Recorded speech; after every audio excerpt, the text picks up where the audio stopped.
Pharmaceutical Society of Botswana Vice President Mr. Dikgang and Pharmaceutical Wholesalers Association Chairperson Mr. Mark Falus give insight on the national response and the role of pharmacists in restoring the healthcare system.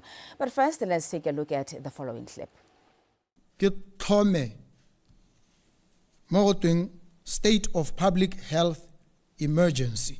Seemo sa tsoganetso ebile le sa potlako gore ke tle ke dirise dithata tse di leng teng mo molaong go tsaya dikgato le go tsaya ditshwetso tsa go rarabolla seemo se ka potlako. Ha godimo ga seo ke bela ko thoko ke sega tsetlana ya bo 34 tsetlanyana ya boraro A le B mo molaong wa retirement fund wa 2022 gore ke tle ke kgontshe go tlhomiwa ga lekalana le bidiwang Health First Botswana Partnership le tshwanetseng le gore re ko mading a 5 billion pula mo mading a ileng gore gone ana ba Botswana Development Corporation ba tsenya antla a 100 million ka ponyo ya leitlo. Maikaelelo a letlole ke go tlhomamisa gore re kgone go batla melemo le ditlamelo tse botsogo ja rona bo di tlhoka. Now we go straight into our conversation. Good evening, gentlemen, and welcome to Botswana Tonight. Good evening. Thank you very much. Thanks. I'm going to start with you from the Pharmaceutical Wholesalers Association. You are the chairman there. I'm going to start with you, Mark Falus, your understanding of what the president has just said, particularly around what the plan is, the 4-step plan. Yeah, look, I'm happy with the president's plan. You know, we got 6 to 8 weeks, phase 1, where we need to be looking at local wholesalers and the capacity that they have. You know, that's good. There was the first time this weekend task team that came through to each wholesaler, looking at the stock, vetting the stock to see that we do have the capacity and that we do have the stocks which we are saying. The only thing that I would want the president is to keep it local, keep it with the local wholesalers. Do not go abroad, do not do direct importations. I know the president has stated many things and he's got a good task force who's look after those things, but I firmly believe the wholesalers who are represented by BOPharma, and remember, not all wholesalers are part of BOPharma, are the ones who have the capacity and can definitely serve the nation in this crisis. Okay. And then from you, Mr. Dikgang, as the Pharmaceutical Society of Botswana Vice Chairperson, what do you make of this? What is your understanding? All right. Thanks for that. Generally, I do think that it's a very commendable move from the president's side or the government for them to actually notice that there's an issue, there's actually a crisis, and to admit and say, look, we are having a crisis, then therefore let us actually declare an emergency. Okay. Yes. I'm curious, though, to find out from the both of you. We have had murmurings and rumblings a few months ago that there was a shortage of some sort, and it keeps coming and going. Just from your perspective, was this the understanding? Is this something that you have known before even the minister, Dr. Stephen Modise, announced that there was a crisis, and now the announcement that there is a state of emergency? Is that something you have known? And if so, the sort of collaboration that you've then had with all the relevant stakeholders, Mr. Falus? All right, so from my point of view, I think the writing was on the wall quite some time ago. So we need to have a look. There was already tenders awarded last year, and tenders were supplied by wholesalers end of last year. And, you know, as we went on, creditors were paid within 30 days, 60 days from us, and we were not paid from the government side. So obviously at some point we had to stop and supply medication because there wasn't funds for that anymore. So that was definitely a bit of a concern. There was communication to say, guys, how do we mitigate this? How do we resolve this? There were a lot of letter of authorizations last year that were cancelled. There were stocks that were actually brought in, and then they were cancelled as well. So some of the wholesalers also still have stock in their warehouse, which was procured specifically for public sector, and then purchases were cancelled, GPOs were cancelled, and we still stuck with those medications. So there's definitely, we could have avoided this to a certain degree, but to be fair, one needs to take note. Supply chain is not something that crumbles overnight. This is something that's taken years on years. So I think the current president is in a difficult situation and they've been thrown into this.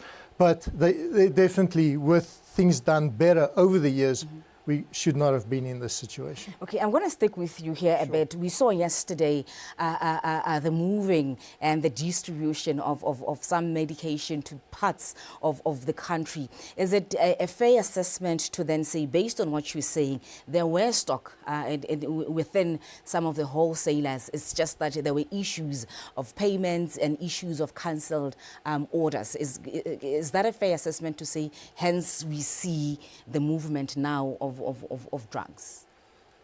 No, I'm going to diverse a little bit from you. So I think, and it was mentioned this morning as well by Dr. Nkanye, where he said there was procurement of stock prior to the movement last night, whether it was last week or so on. So what I'm trying to state is there is stock in wholesalers, and that stock is, first and foremost, let's divide. There's a private sector and there's a public sector. Wholesalers are looking after both sectors. But when the one is failing, then we're looking after the private sector. So those goods and those stocks that are there are for the private sector, which can be utilized for the public sector. But the task team has only been formed now, and there has been discussions. I was privy to those discussions today with BDF that yes, we are rolling out, but the medication that was specifically there has not been from the wholesalers. Okay. With you, Mr. Rabusego, perhaps you could just speak to us about your understanding of the situation, perhaps where the vulnerabilities are in so far as the pharmaceutical space is concerned, perhaps even venturing into CMS. Where are the vulnerabilities? How do we find ourselves here? He says it's something that has taken, that takes a period of time, but how do we get here in your own understanding? All right, like he said, it's definitely something that occurs over a period of time. And I always say there's actually a lot of factors that will actually affect drug availability or medicine availability. If you look at it, the initial one would be supply chain challenges. We being a landlocked country, being a third world country, we are underdeveloped to some extent. We do not manufacture anything locally. So we will always, I think the prime example is during COVID, when now the countries that are producing didn't actually want to export their products because they were not producing enough and the demand was high. So that's one of the factors, just those supply chain factors. And then the other factor would be perhaps say inventory management on all levels. I'm not just going to sit here and point fingers at CMS. I'll say even at facilities, there were allegations previously in the past where they said some stock was stolen at facilities and the like. So it's also inventory management. When you are looking at inventory management, you are looking at your issues of how much are you consuming per item. So it's one of those complex items where, could actually result in shortages. And then the other obvious part would be misappropriation, I would say, where the funds that are supposed to go somewhere end up being taken somewhere Yes. Okay. I suppose I can see that you want to add something here, but let me ask this question and then you would also speak to that. The president, when he was declaring the state of public health emergency, he gave an example of a quotation of some sort that came in. It first came in at 680 million, if I'm not mistaken. Then when direct, it came in at 80 million. Perhaps help us understand the supply chain, you know, the ecosystem within this pharmaceutical industry. Perhaps just speak to what you wanted to speak to and then answer that question. Just help us understand how all of this unfolds. Okay, 100%. So let's just go back. So first and foremost, in any business, forecasting and planning is important. So over the years, when we talk about medication needs to be manufactured, and there's lead times, and it's not one day, it's not 1 month, it's months. So there needs to be proper planning. So if we go back, there wasn't good planning. The other thing I would say is transparency and communication on all levels, whether it was CMS, and I'm not blaming it, but transparency communication is key in supply chain. So coming back to your question on the 680 million versus 80 million, look, obviously we haven't got insight to those quotations that the task force had gone, and I'm not disputing or denying it. All I'm saying is what we need to keep in mind now is task force was asked to say, okay guys, what is your inventory levels currently X stock in your warehouse? And that is stock procured at private sector pricing, which is different to public sector pricing, because we're talking about economies of scale, we're talking about bulk purchasing. So there's a different pricing for public sector. So if I'm giving you a private sector pricing, it is going to be higher than the public sector pricing, but it's not a inflated margin from the wholesalers. That is not the case. 680 versus 80, it's quite a big jump. I'd love to see those comparisons, so we could have a true impact on that and voice on that. But like I said, I think it's purely private sector versus public sector pricing. Okay. Now, given that we are where we are now, we are in an emergency, we are in a crisis, you lament that there has to be transparency, there has to be communication. You spoke to inventory management, you spoke to issues around governance. What then would you say is your role as the Pharmaceutical Society of Botswana in really ensuring that there is cohesion amongst all stakeholders, in ensuring that we recover and that there's better management of some sort as far as drugs and distribution is concerned in this country? Yes. Well, a lot can be done, but I always say, first we have to actually look at collaboration with the government. It has been done before. Pharmaceutical Society has enjoyed great relationship with various administrations. And because we are basically experts, we are the custodians of medicines, it eliminates a lot and it saves the government a lot of headache when there's those collaborative efforts. Just to actually point it out, the government has pharmacists as well, but during the task forces, when you take those lists, I go through them sometimes, I don't see familiar names. That is to say, I don't see a lot of inclusion in terms of the pharmacy personnel. And one thing that I always remind people, because I feel like my profession or our profession, Mark, is one of those that are inferior for some reason, but it's quite a big profession. It's just dispensary. Yes, most people look at it and they say, you know, you are just tablet counters. Normally, when I give education, I always say, look, beyond counting these tablets, we are the ones who manufacture these tablets for starters. So you are looking at scientists, you are looking at custodians, you are looking at experts. So from myself, I always stress the need for inclusion, where the custodians are actually roped in from the start, collaborative efforts. Obviously, in pharmacy, we also have specialized, you know, areas in the pharmacy itself. You have the logistics, you have your oncologists or, you know, radio pharmacists, and the like. We are also specialized. It's rather a very big industry, and I think only collaboration can actually alleviate a lot of the problems that we get to face from time to time. From a wholesaler perspective, what is it that could be done in your view to ensure that there is that collaboration that he talks about, the transparency and the communication you talk about, such that we are able to recover and moving forward manage better? Well, two things. Let's go and look, and practice is or proof is in the pudding. The weekend, task force was sent out and said, guys, let's go and vet, let's go and look. Let's collaborate with our local wholesalers. Let's go and look at the stock. Let's go and look at the physicality. And is it there? That was done. I'm happy with that. Secondly, the BDF has been appointed for the procurement and the transport of the medication. We've already have engagements with BDF. BDF was clear they want to be transparent. They want to be communicating. They want us to have open discussions with regards to how do we solve the crisis that we currently have. And I feel that with that collaboration, we will easily be able to overcome this challenge that is facing us now. Okay, I'm just going to ask you here. Sure. You represent local wholesalers, and you did mention that not all of them are affiliated to your body.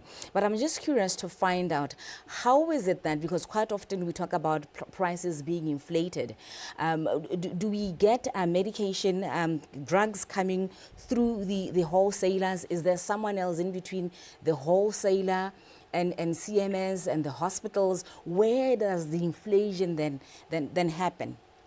Okay, so let's first look at the supply chain. So manufacturer appoints distributors within each country across the world. And those are appointed and they've got signed contracts and agreements. We need to remember as well, we are one of the most regulated industries in the entire world. So things have to be compliant, we have to be on good distribution practices. So when you talk about that, is there are loopholes, there's always loopholes. So it's interesting when we come and we say, okay, we have been appointed as local distributor for company X.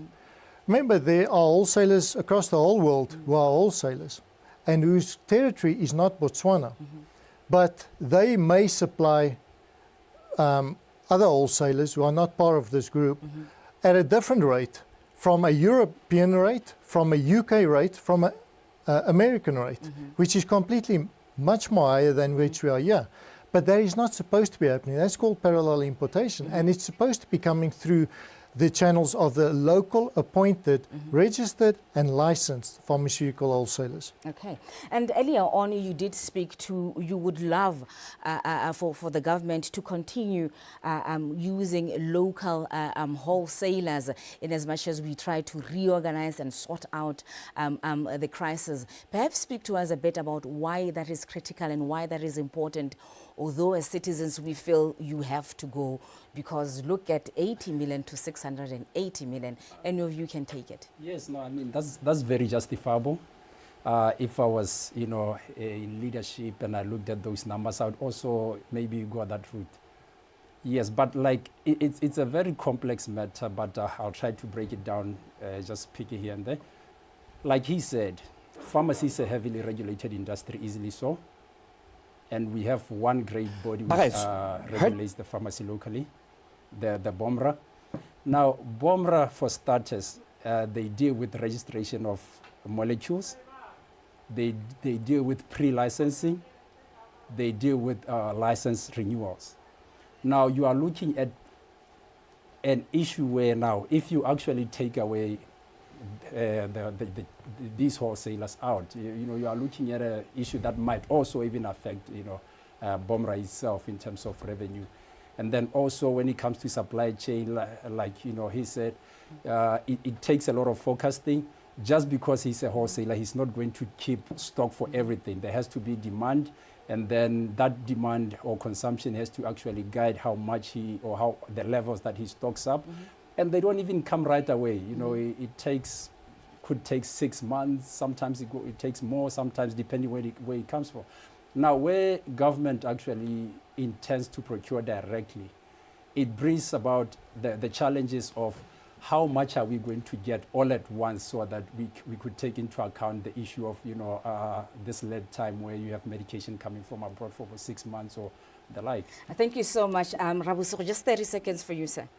Okay, so quickly, the point is we want local, And I agree, 680 versus 80. But there's many factors that we need to be looking at. Who's the middleman? The President was talking about the middleman. The wholesaler is not the middleman. I'm the appointed, licensed distributor for that manufacturer, and we've got set margins that we can supply it, and those are low margins. So yeah, the President might save a little bit, but somewhere something's wrong. Who's the middleman? We need to eradicate the middleman, and it's not the wholesaler. Thank you so much, Mr. Mark Fallows from the Pharmaceutical Wholesalers Association. He is the chairman there. Of course, he was accompanied by the Vice President, Pharmaceutical Society of Botswana, Mr. Dikgang Rabusigo, speaking to us about their understanding of the plan and their role, actually, in ensuring that we get out of the situation. Benson Putero comes in at 7 o'clock with the news in English.